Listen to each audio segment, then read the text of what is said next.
Good morning, afternoon, evening, everyone in the world.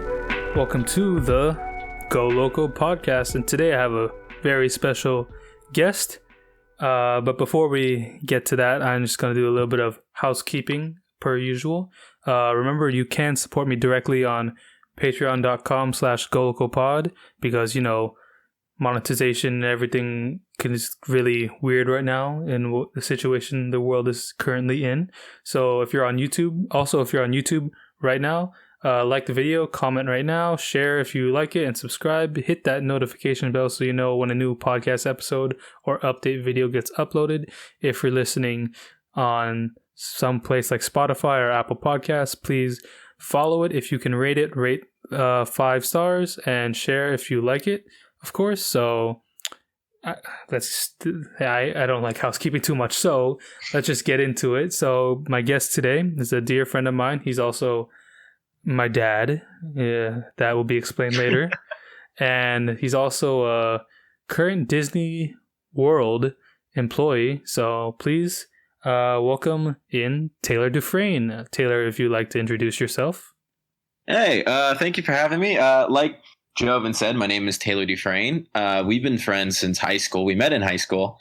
And we did the show Joseph and the Amazing Technicolor Dreamcoat together, senior year, in which I played Jacob of the Jacob and Sons, and he was one of the sons. That's why he's my dad. It was 12, correct? 12, yes. Yes, 12. If I remember my musical and biblical knowledge, yes, it is 12. And I played Gad in that, so basically I sang, and I also played like one prisoner at one point, but that's basically it.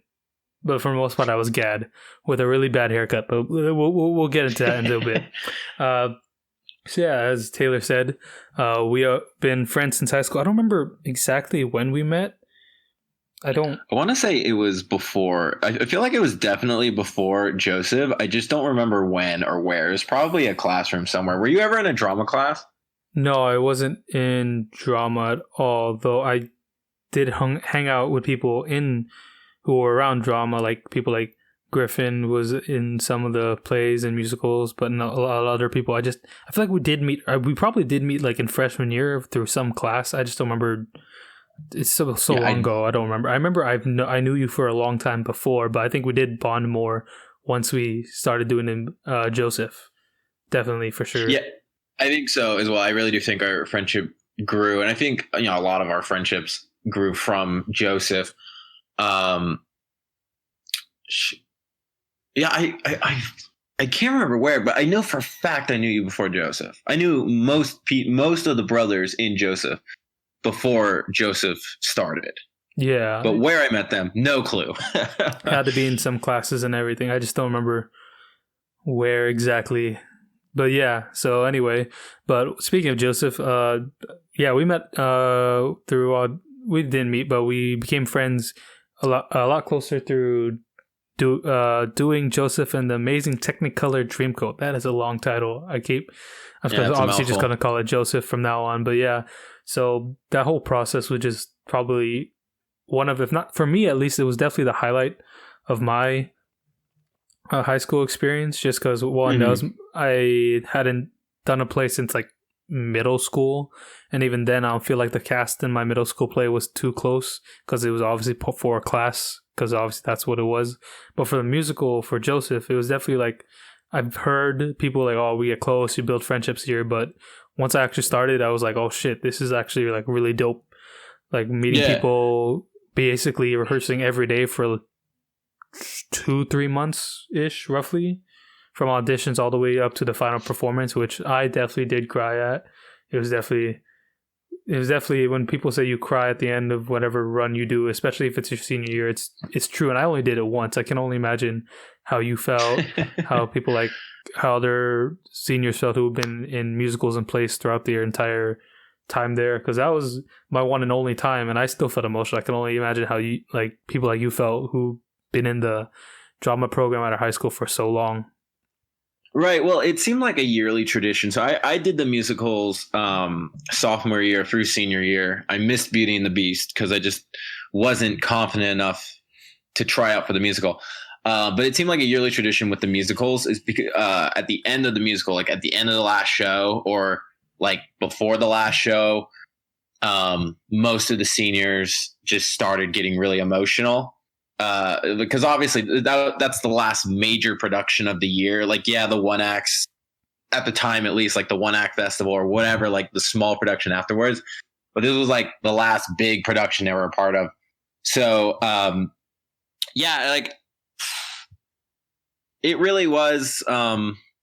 Joseph was weird for me because I thought I would be more emotional than I was. I think I was just obviously when you go through a whole process of a musical, you work on it like from I don't even remember when we started. I think we started in like November, and then the show was in February. Because I think auditions were sometime in October, maybe. So I think I think November. Because I know the auditions happened like basically the week after the fall play ended. Which is, I think, like October or maybe late September usually, right? So, yeah. Somewhere around there. I think, I don't remember what was the last show we did?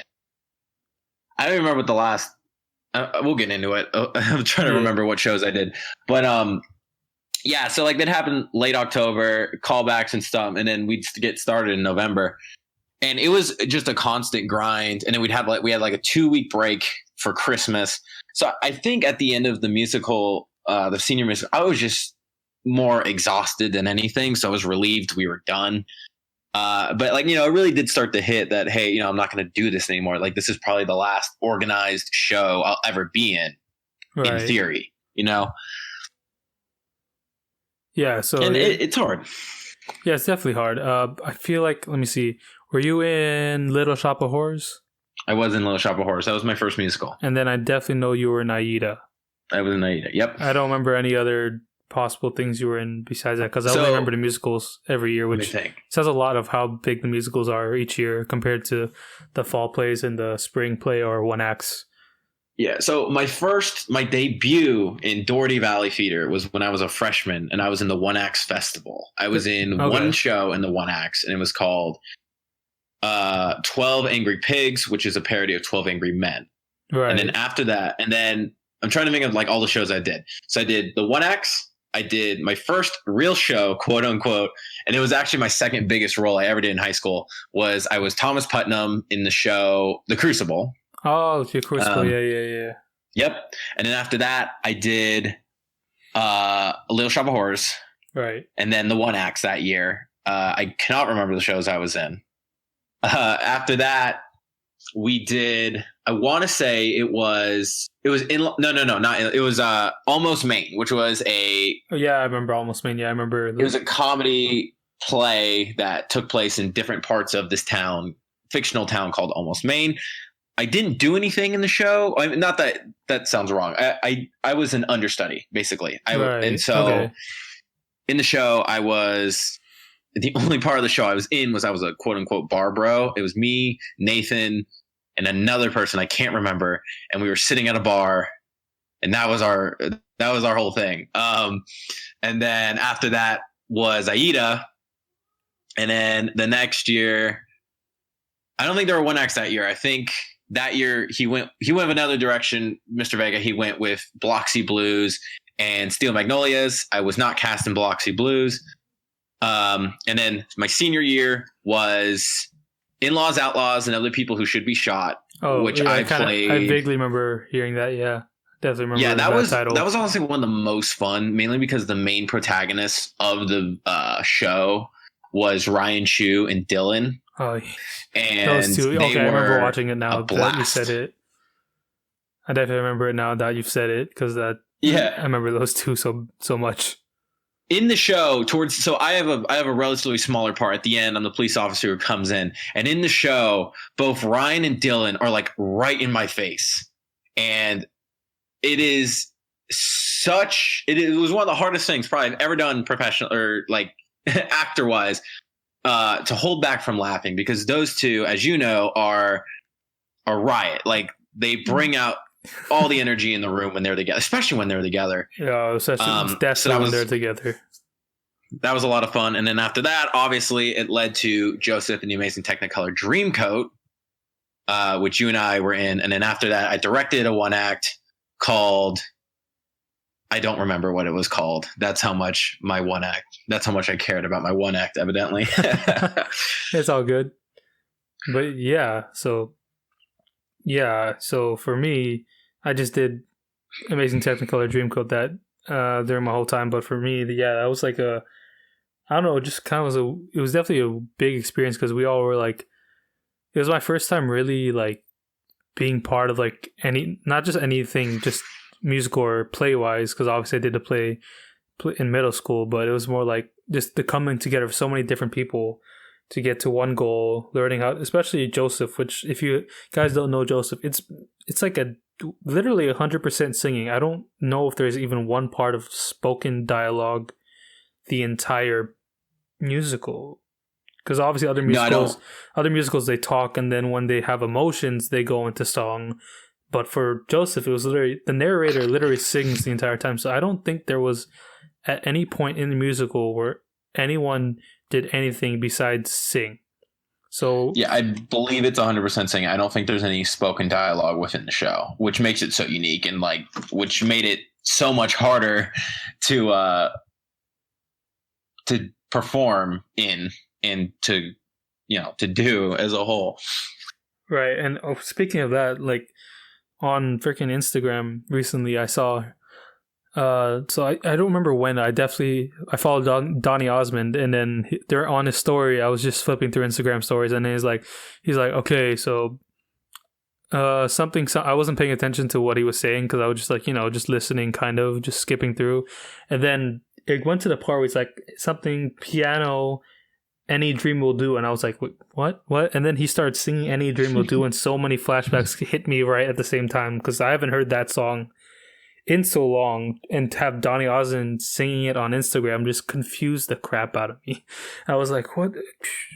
I haven't heard this song so long, and yet I didn't even have the main singing part, and I remember this almost the entire song he was singing. I was like, oh my god, it brought so many memories.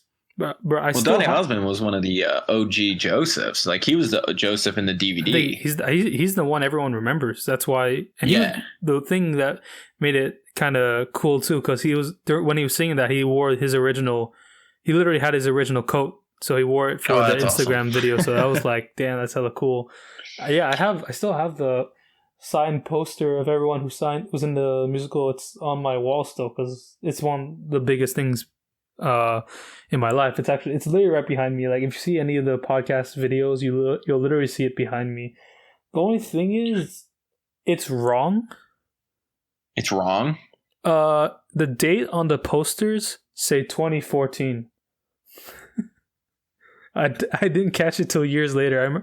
I remember looking at it one time. I was like, it literally says. They say 2014. Are you serious? It says February 19th, 20, and 21st.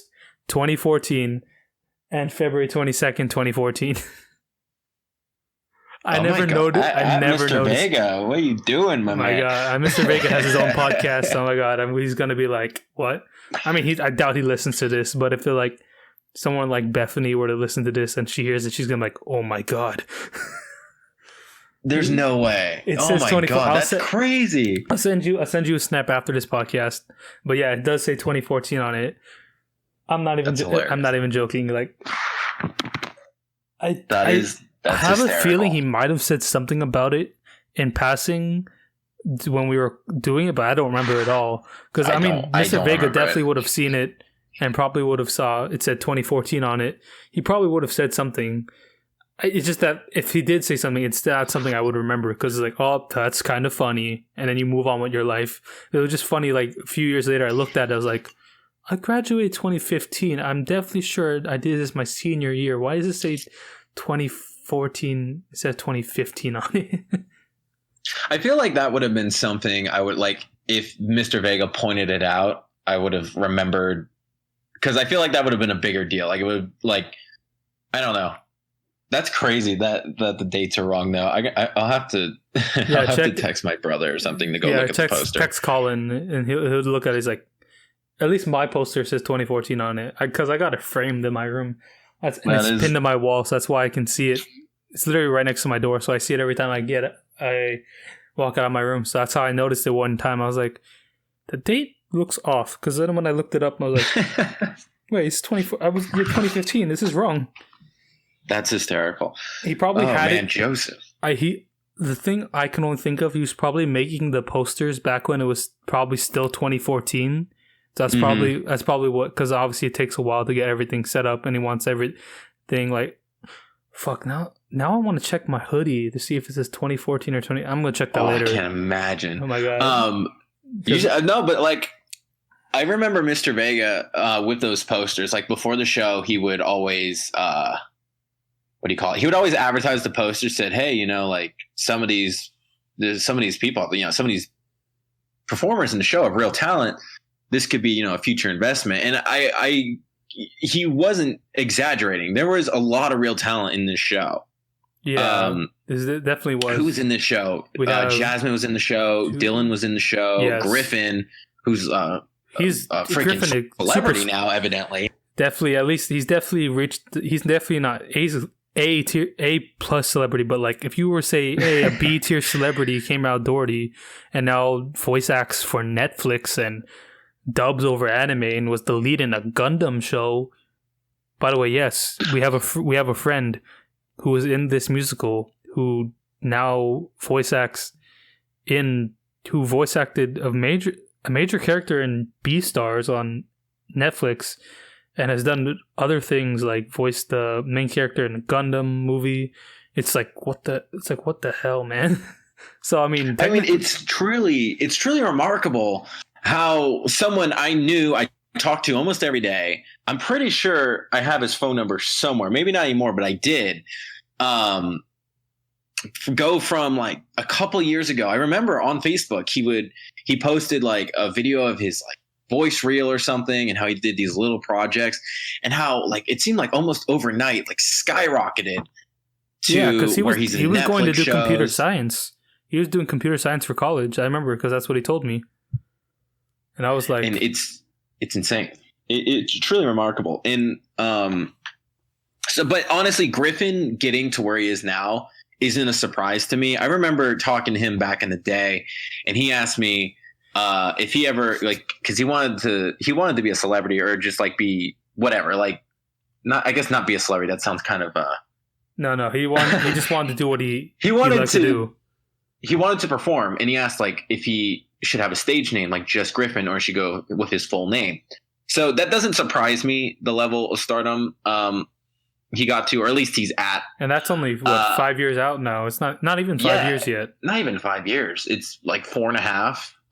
And assuming he started voice acting right away, it could be even less time. I think it was because I remember in my freshman year of college, I saw Griffin was like, oh, I'm doing this video game project. Cool. I was like, cool. And then all of a sudden he's like, yeah, I'm a voice extra in a dub of One Punch Man. And I was like, the One Punch Man, like the #1 anime this year, you're a extra in that? And that's when I was starting to realize like, whoa, slow down. Whoa. And then from there, it just kept going bigger.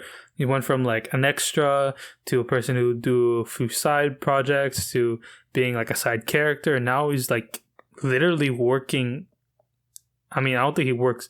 Like, I don't think he's like, I don't know for sure. I don't think he's contractually only doing Netflix, but to be on a main character in a Netflix produced show, I think it's Netflix produced. It's definitely a Netflix distributed show, and Beastars is like, holy shit, dude. I mean, put it this way, you could just Google his name and like it comes up that, you know, he's an actor. And, like IMDb comes up pretty soon right away. Yeah, it's first link. IMDb. I wouldn't be surprised if he gets a Wikipedia soon here, which is when you really made it, is when you have a Wikipedia. Yeah, I mean, he might. I obviously haven't checked, but I definitely know he's definitely probably one of the, if not the most famous person to come out of our high school, at least in our sphere. I mean, there might have been someone before or after. There was Amber, but she didn't do much after her first few years in high school, and then because of her Radio Disney thing. But besides that, Joy is doing her journalism and business stuff, meeting people like Obama did pretty big, but Griffin probably right up there with them I mean, there's not much people that I've heard of coming out of Doherty like, oh man, they've done so much outside of just, Right. getting a job or doing something with their, like, doing normal, average people stuff. But like Griffin is like, he legit became like basically a celebrity, not overnight, because he's definitely grinded, but like now he's putting songs out on Spotify. He's getting bigger roles. Seems like every few months. It's just like, I'm not gonna be surprised if he gets like a main character role. Like besides the Gundam, in Gundam he was a main character, but I mean, like, I wouldn't be surprised if he starts getting like a lot of different other protagonist roles in bigger things, since Beastars is such a big show. I mean, yeah, I wouldn't be surprised at all. Yeah, so high school is definitely, especially Joseph, was definitely a fun time for me. Do you keep up with anyone still, or no? Not really. Just not Joseph. Has to be Joseph, but just maybe high school in general. Is there anyone you still talk to on a semi-regular basis, or just maybe less so than that? Not a whole lot. Sometimes I'll keep up with. I'll write Dylan once in a while. Dylan Aurelio Parada, who I still believe will do big things one day. He is a very talented actor and a really good person, a really good friend. So I'll keep, I'll write him once in a while. I mean, for the most part, it seems like at least since I left California, I've kind of done my own thing. I'm friends with everyone on Facebook, or at least for the most part. But no, I mean, there's not too many people I keep with from high school, except like maybe Dylan. I mean, that's all I could really think of. It seems like I've really created my own life in Florida, which sounds bad. Like I'm too big, but I don't know. It's one of those things where, I guess I've just been doing my own thing and they've been doing their own thing. So, Speaking of being in Florida, could you let the audience know why you're in Florida? Do you have an employer there that you may be working for? Maybe. So in January 2017, I moved from California to Florida. At the time, I was joining the Disney College program, which is basically an internship where it's like an internship kind of, but basically what you do is you apply. And then if you get it, Disney, or you fly to Florida, and then Disney puts you up in an apartment, and then they have you work at one of the parks. And then they just take rent out of your paycheck. Yeah. Okay. And then, so I did that for about a year. I did that for a year, almost a year to the day. And then once that ended, I went part-time, and then eventually went full-time. And that's what I'm doing now. Is I am a full-time employee with the Walt Disney Company here at Walt Disney World in Orlando, Florida. Damn. You definitely were one of the people that definitely left California, or just left the area, not just due to college, but just do your own thing. What made you decide you want to do that? Go into like the Disney College program and eventually start working full time for Walt Disney World? Well, I knew I always wanted to be a cast member. I have always had a deep fascination with Disney and Disneyland in general. And funny enough, how I found out about the college program was I was watching the music video from Weird Al Yankovic's song Skipper Dan, which is about someone who went to college to pursue theater, and now that they've graduated, the only job they've been able to get was they were Jungle Cruise skipper on the Jungle Cruise. And someone commented saying, funny enough, I am a Jungle Cruise skipper. And me being, I think I was in middle school at the time, or I believe I was like in 6th, 7th grade. I wrote the person on YouTube. I went, that's awesome. How'd you get your job? And then that's when they told me about the Disney College program. Okay. And then since then, I knew I was going to do the college program. And I didn't intend to do the college program so early on in my college career, or even stay in Florida permanently. I applied for the program on a whim because I found out that even though I was in community college at DVC at the time, I was eligible for it. So I went, all right, let's do it. And then I got it. So next thing I knew, I'm living in Florida. That's actually like hella cool because I know definitely a lot of people have been wanting to work at Disneyland, Disney World, or something related to Disney because obviously, basically, right after Google and maybe Apple, biggest company in the world. But yeah, but so when you finally became a Disney World employee, what were some of the attractions you have worked at, you currently work at, stuff like that? If you So could originally, okay, so when I started my job, I was a character attendant. And basically what a character attendant is they are with the characters like Mickey, Goofy, and basically they make sure the line is moving along. Everyone has their photos ready, autograph books, and they're just there to ensure the character safety, the guest safety, and that sort of thing. And I did that for about 4 months. And then I extended my college program and I elected to change roles into attractions. And from in May of 2017 is when the extension took place. And I got moved to the Great Movie Ride, where I was a tour guide in the Great Movie Ride. And that was probably my most memorable role to date, funny enough. And I was a tour guide all the way until the ride's closure in August of 2017. So I was just shy of 3 months at the Great Movie Ride. After that, I went and worked. I was in fireworks for a bit, which basically meant I was crowd control at fireworks. Right. And that was the rest of my college program. Is once the movie ride closed, I was crowd control at Hollywood Studios for the fireworks. It's called PAC. And then after that is when I went part-time, and part-time I worked at Big Thunder Mountain Railroad at the Magic Kingdom. Okay. And I was at Thunder from January until May of 2018 until I got the job I have now, which is I'm a performer at Disney. That's actually hella dope, dude. So Great Movie Ride. It's closed down now. Could you explain to the audience who obviously probably weren't able to go when it was still open what the Great Movie Ride was? Because as you said, it was basically your favorite thing to do ever since starting at Disney. So if you could let the audience know what it was and why it meant so much to you, yeah, sure. Just go ahead. You got 3 hours to kill? No, I'm kidding. I have a lot to say about the GMR. But basically, the Great Movie Ride was a 22-minute attraction where it took you into the world of the movies. When I worked at GMR, it's for short. I call it GMR because that's what cast members call it. It's in my brain. But anyway, GMR, Great Movie Ride. Anyway, when I worked at GMR, the slogan for the ride was the ultimate celebration of classic movies.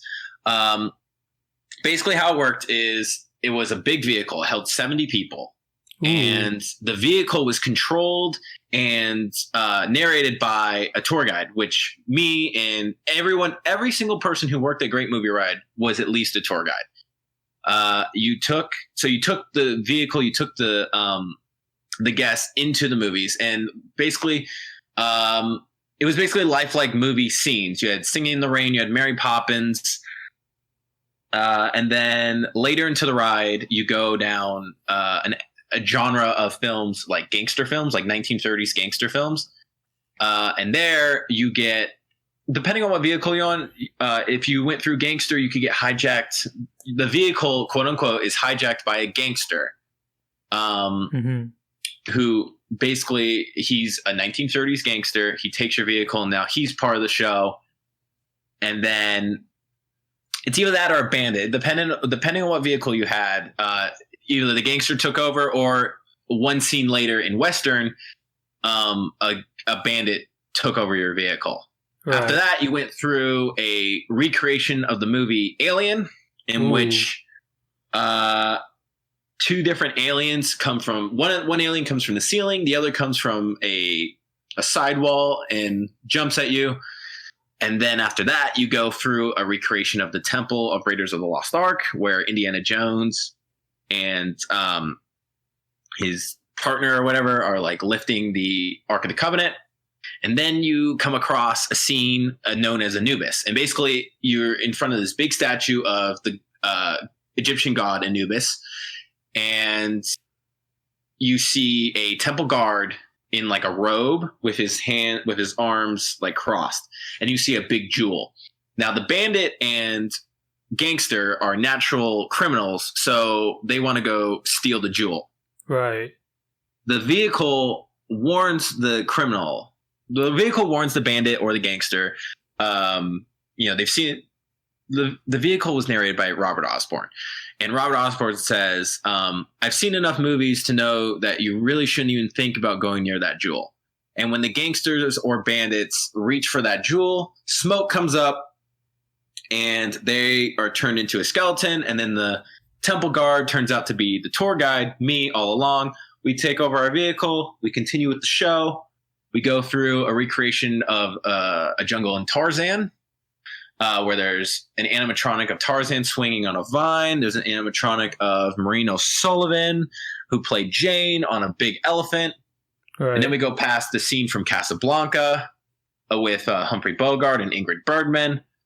After that, we go through a scene of Fantasia with Mickey doing his sorcerer stuff. And then we go into probably most people's favorite scene in the ride was we end up in Munchkin Land from The Wizard of Oz.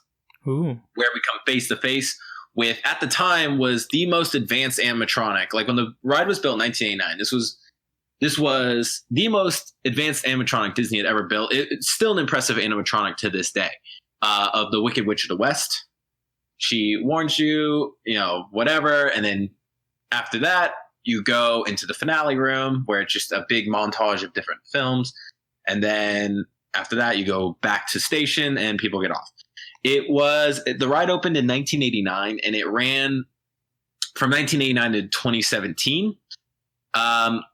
It was probably the closest thing I have done that was related to date that's related to theater. And that's funny considering my current job as a performer with the company. But that one included acting, included projection, it included basically everything I learned in drama class. And thanks to the roles and like in the skills I learned from Mr. Vega in the drama classes and the musicals and in the theater, I was able to give out my best show. And one of my biggest regrets with the movie ride was Mr. Vega was on vacation in the summer of 2017 when I was working at the Great Movie Ride. And the day he went to Hollywood Studios, I was not working, and I had the opportunity to pick up extra hours. So like for 4 hours, just so I could potentially get him on my show. But at the time, Great Movie Ride was so understaffed. I was working 6 days a week. So I elected not to, just because I was physically exhausted. And to this day, that is one of my biggest regrets in my entire career of Disney, not picking up that shift so Mr. Vega could see my show. Damn, dude. But yeah, that really sucks, dude. But now it's closed, man. I wish I went to Disney World. I think my family didn't want to go to Hollywood Studios for some reason, even though I wanted to. Maybe just because we couldn't. Fair. We went to like Epcot and Magic Kingdom. Maybe I don't remember what the Hollywood zoo Studios, one is, but Animal Kingdom. Hollywood Studios in general now is just kind of a mess. It's since I don't know, probably 2014-ish. It's been really it's not what it used to be. It's a shell of its former self. Even now with Galaxy's Edge and Toy Story Land, it's not really where it needs to be. It's just kind of a mess. So it's really no one's favorite park. But the Great Movie Ride was one of like the last things that was a part of its original theme. Right.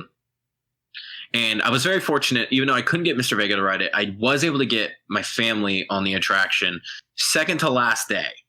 Now, we had this thing called show requests, where people go to the Fast Pass, and if they knew someone working on the ride, they're like, hey, I want to see Taylor's show, right? And then so they put them through, we'd call a manager or a coordinator, and we'd move people around so they could be on their friend's show. Now, they stopped doing friend requests in the month of August. The ride closed on August 13th, 2017, because we had such high demand. Show requests were just too much. And the closest my family was able to get to the Great Movie Ride, or to Disney World, was August 12th of 2017. And I had to get them on the ride. So I kind of devised a less than legal scheme to get them on the Great Movie Ride. Mary, if you're listening to this, I'm sorry. She was a coordinator at the time. So basically what I did was I gave my family a piece of paper that let them go into the Fast Pass of the Great Movie Ride. And I called the person at the front of the theater and I said, hey, when these people come up, just let them through. I will take the blame for it. So we brought them to the front of pre-show, which was like this long line, was basically waiting to go into the station. And they were just sitting there because I knew, because we had rotations and we had set, the rotations were set to like, you'd go from this location to that location, and it was always the same. So I knew I was going to a vehicle next. So my family was sitting there for a good 20, 25 minutes. And sure enough, my coordinator, Mary, walks by and she sees these people, these random people staying there. And usually the people standing there are for a show request. And we weren't doing show requests. So she goes, what are they doing there? And I said, I lied. And I said, oh, they're just watching the movie for the last time. And she said, oh, okay. And then about 5 minutes later, my my rotation comes. And I said, put them on this vehicle. And they were able to see my vehicle. I got away with murder at the Great Movie Ride. That's hella cool. That's hella dope, dude. Yeah, I wish I was able to go there when I was still there. Maybe I could have seen you, but it's the past is the past. You can't go through it again, but you can always relive it in your memories, right? Exactly. And there's video on YouTube if you really want to see it. Yeah, I mean, there's definitely people like never record the ride. Tell it to YouTube. There's so many videos of so many rides. The only thing we asked for on the Great Movie Ride is you turned off your flash. Which, if you had a really good camera, you probably didn't need it. Exactly. Yeah. If you can let the audience know, are there any perks to being a Disney employee? Like what? Like there's a lot of perks, really. I mean, other than your basic stuff, like we get healthcare, we get stuff like that. Like basically any like benefits you'd think of, like we get something like that at Disney. We also get entry into every single Disney park in the entire world except for Japan, because Japan is not actually, Tokyo Disneyland is not actually owned by Disney. It's owned by the Oriental Land Company. And it's basically like a franchise. Like, how like a lot of McDonald's are owned by like private individuals. Yeah. It's kind of like that deal because of, I believe it was because of tax issues or something. The Oriental Land Company is the technical owner of Tokyo Disneyland. So we are unable to get into Tokyo Disneyland, but any other Disney park in the world we get access to. We get discounts on, and then we get worldwide discounts as well. We are able to get friends and family into these parks if we want to. I know there's like a lot of places like around Orlando, like restaurants and stuff. We get a cast member discount. Right. We get discounts on merchandise. There's even some places where you could get a discount on your car. Like I know Chevrolet is a current partner of Disney. Yes. And we could get a cast member discount on cars. I think it's like, I don't remember what the guy said. There is an exhibit outside of and when you walk for the exit of the attraction test track, they are like Chevrolet reps there. And I don't remember what he said, but I mean, any kind of discount on a car is going to be pretty substantial. So, I mean, that's just like just scratching the surface of benefits of working at Walt Disney World. Currently, my favorite perk is just being able to go to the park whenever I want to. Cause that's like something people save up years for. Like Disney World is often referred to as a once in a lifetime destination. Like people dream of coming here, and it's essentially in my backyard. Like I can go, obviously I can't go right now due to circumstances, but under normal circumstances, I can go whenever I want. Right. Like if I just feel like going on Space Mountain, I can get in my car, drive to the Magic Kingdom, and go on Space Mountain. And that's truly something like that's truly something that I try not to take for granted, because it's such a unique opportunity that so many people like strive to get, just to go here for a week. I could ride Space Mountain every day for a month if I wanted to. And obviously, the Space Mountain over there is much better than the one in Disneyland, I assume. No, it's not. It's not. The one is okay. So Disneyland, there are many Disneyland and Disney World, Disneyland and the Magic Kingdom. Well, I guess Disneyland and Disney World share a lot of different attractions with each other, right? And naturally, some are better than others. But I would say at Disneyland, Pirates of the Caribbean, Space Mountain, I don't even know. At least Pirates of the Caribbean and Space Mountain are much better attractions at Disneyland than at Disney World. Okay. Disneyland's Space Mountain went under a major renovation in 2005, where the track was rebuilt. It had onboard audio. Meanwhile, Disney World's Space Mountain is the same track that was built in 1971. Ooh. It's much more old fashioned, and it's a bit rough compared to Disneyland's. But that being said, there's other there's attractions Disneyland doesn't have, like Expedition Everest. So, it's give and take. Okay. That makes sense.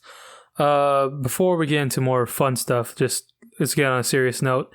If there's anything that you're contractually obligated that you can talk about right now regarding, if you don't know, the current situation in the world right now, how are you dealing with that? I'm not going to mention the name just because I don't know how that's going to work on YouTube. But just no, that's fair. So obviously we're in a very uncertain time right now. Right now, all I can really do is just shelter in place, like most people. Even though it's on the news and you can look up, you can just type in Disney World right now. You can look up what's going on. I don't feel I can say what the company's doing.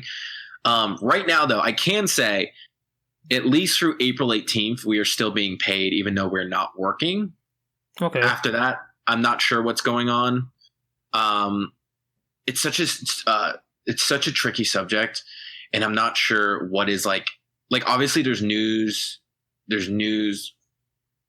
sites covering it, but I'm not sure what Disney has publicly announced and hasn't. So it's one of those things where I'm trying to be very careful of what I say, just because any cast member posting on social media, so on and so forth, whether they know it or not, they are speaking on behalf of the Walt Disney Company. Right. If you write anything about Disney on your social media and a news site sees it, they can quote you as a Disney employee. So that's why I'm being very vague of what I'm saying. Yeah, of course. Just don't want to ruin it there. I just wanted to see how you're doing out there. I'm personally okay. Okay. But my I started a savings account, all that. But we'll see what happens. That's all I can say. We are again in uncertainty. We're in a time of uncertainty. I hope things get better sooner, obviously, rather than later, just so we could get back to normal. Because while this time off is nice, it's one of those things where it's getting a little ridiculous of how long this is going on, and because this is something we've never seen before. We are currently living in a historical event. This will be in history books and articles and history and documentaries, and we're currently sitting on Discord on a podcast. And I just think that's the funniest thing. Every day in my mind, I'm like, we are sitting through a major historical event they're going to talk about for hundreds of years, and I'm sitting here in my pajamas watching Netflix. Yeah, of course. Yeah, but it's good to hear that you're at least for now doing well, dude. So that's the main thing for right now. I'm healthy. Huh? You good? Yeah, I'm healthy. I'm being careful. I'm doing the best I can. We're all good. But let's just get on a more lighter note, since probably one of the last few things you should talk about. Can you, from what you can say, are there any cool, funny stories that you've gone through since working at Walt Disney World that you can share? there's a lot. I mean, there's a lot I can share. Just share as much as you want. Don't go too overboard, Okay. but just go like, what are your like top 1, 2, 3 stories that you can think of the top of your head? Honestly, the funniest experiences you're gonna have are okay. This is where I gotta be a little careful. But the funniest stories you're gonna have is like interaction with guests. It's just there's so many people from around the world that you talk to, and sometimes like just things happen, funny circumstances where everyone gets a big laugh. I think one of the funniest things I can think of was when I was working at Big Thunder Mountain, and this lady comes up to me and she asks, "How scary is the ride?" And so the way I like to explain it is Big Thunder Mountain it's a fast ride. It has a lot of twists and turns, but there's no big drops. The biggest drop is about 15 to 20 feet tall. So I explained it to her. I showed her. We had like an awning in our line. I'm like, if it's from the top of this awning to the bottom. And she said, okay, I think I could do it. And so I get her on the ride. And so she goes on the ride. I forget about it because, I'm going through my day. And I get rotated to the exit because in the exit, that's where wheelchairs go through and we assist with that. So I'm standing there and the lady comes by and she just looks at me. She has this like her face is ghost white. And she said, "I was wrong. I couldn't handle it." We both got a good laugh from it. That was another funny story. I'm not. I'll tell it. It's not a big deal. So I was at the Great Movie Ride. I was at the Great Movie Ride, and I had just come back from break, and I was going to pull an assignment because when you work in an attraction, you type in your code to a thing called CDS, which is Cast Deployment System. It's an internal system that calculates where everyone is and where to send you and blah, blah, blah with breaks. Right. Anyway, I come back from break. I'm going to type it in, and the coordinator says, no, don't type it in. We need you to go up to Anubis. And Anubis is where like the cast member waits to retake his vehicle from the gangster or bandit. Right. So apparently what happened was a cast member waiting up there in Anubis got sick. Like he got sick up in Anubis and he couldn't take his vehicle. So basically what was happening is, so the Great Movie Ride has 2 vehicles usually at a time, an A show and a B show. So the person in the A show got sick. So the B show took the A show, and then that the next A show, like the next group was taking, it was like a domino effect. Like each person was taking the wrong vehicle. So they threw me in there to like stop the domino effect from happening. So the person in front of me, he is an Asian gentleman, and he was supposed to be in the vehicle I was supposed to be in, or I was in, but he was in the vehicle ahead of me and I was in his vehicle. So we do and the whole point of the Great Movie Ride, and the whole point of like the temple guard scene is like the big reveal is, oh, it's our tour guide all along. But when I took off the robe, I'm just this guy, and everyone's really confused. So I take over the vehicle, and everyone's just really, really confused, and no one knows what's going on. And I'm just doing the script as always. And then finally we pull up, and I'm like, and I do my spiel, and on behalf of all of us, we'll see you at the movies. And everyone claps, and this guy behind me, he taps me on my left shoulder. I look behind, and with the most Southern accent I've ever heard, he goes, "Hey man, I just got to tell you, that was a really good magic trick. You turned from an Oriental to a white guy."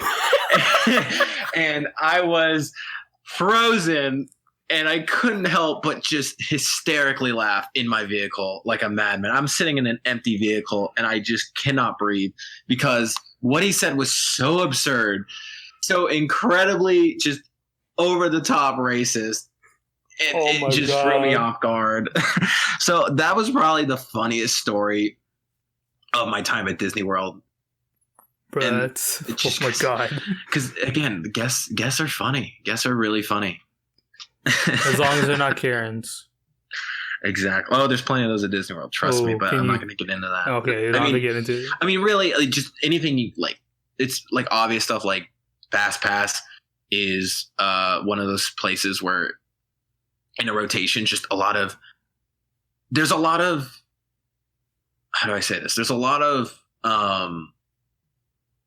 I cannot think of the word. Entitlement at Fast Pass. Okay. Especially at Merge. Like, and there's a part in rides, and every ride at Disneyland has a Fast Pass. There's a merge point where the standby line and the Fast Pass line merge. And when the line gets backed up, there's phase systems, phase 1, 2, 3, where we let more Fast Pass in over standby, because Fast Pass is guaranteed like a 10-minute wait time for any attraction. Like when you're in the Fast Pass line, it's like 10 minutes or less. Okay.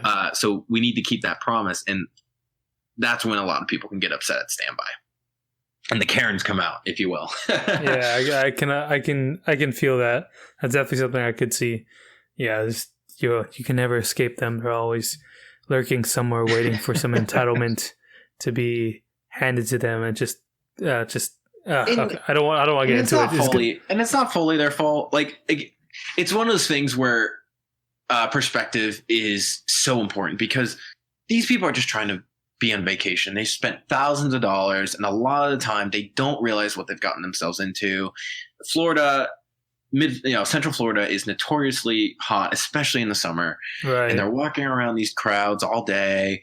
And so you can't fully blame them, because it's just the stress of the situation. They're just trying to be on vacation like everyone else. Of course. And that's what I always try to tell myself, because there's a lot of times people can really get upset with guests, or just like bad talk guests. And I always try to like give them at least a little bit of benefit of the doubt, because again, they're just trying to be on vacation. They're not trying to hurt anybody. They're trying to get their money's worth. And it's just one of those things, especially in the middle of the day when they've been in the sun all day, they can just be on short fuses. Yeah, it makes sense. But yeah, I feel that's pretty much a good place to end it. Is there any more topics you want to talk about last minute, or? No, no, not really. I think we covered pretty much everything from, drama to, what I'm doing at Disney. I would like to say, just in a personal view, that the world might be a weird, scary place right now, but all you can do is just keep moving forward, stay inside, try to keep your distance, and remember, this is only temporary. It may seem indefinite right now, but we will get past this. The light at the end of the tunnel is closer than you think. Everyone's just got to stay strong. And even if you might lose your payment, or, you might lose your job, you just got to remember, everything in life that seems negative is temporary. Everything will get better at some point. You just got to keep going. And that's all you can do. And I just want to leave it there, because I know you just need some positivity in these trying times. Of course, that's what I try to do on my last podcast. Of course, just gotta preach love, can't preach fear. Gotta preach peace, dude, in this trying time, because that's all we can do. For the love of God, wash your hands, people. Please wash your hands. This isn't even a current events thing. Just wash your hands. Yeah, this has really opened up my eyes to just how many people don't even just like wash their hands. Like, I'm noticing like people who before this situation got really big, who just like went to the bathroom and just walked out. I was like, oh my God, you at least just didn't even rinse their hands. They just literally walked out. I was like, what the? Oh my God. I hope the people will just get the habit of, once this whole thing's over, please continue washing your hands. This is not just a temporary water, thing. Scrub-a-dub-dub, dry your hands. You're Happy done. birthday twice. Scrub everywhere. Rinse. Dry. Just wash your hands, people. Wash your hands.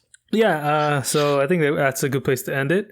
So thank you all so much for listening today. Remember, you can support me monetarily directly on patreon.com/GoLocoPod, where you can get access to unedited versions of the podcast, as well as getting to know what I'm doing. If you're on YouTube, please, if you haven't already, like, comment, subscribe, hit the notification bell, share this podcast if you enjoyed it. If you're on Spotify, Apple Podcasts, Google Podcasts, or listening anywhere audio, please follow and share it as well. And wherever and whenever you are in the world, have an amazing day, and wash your hands. Wash your hands, people.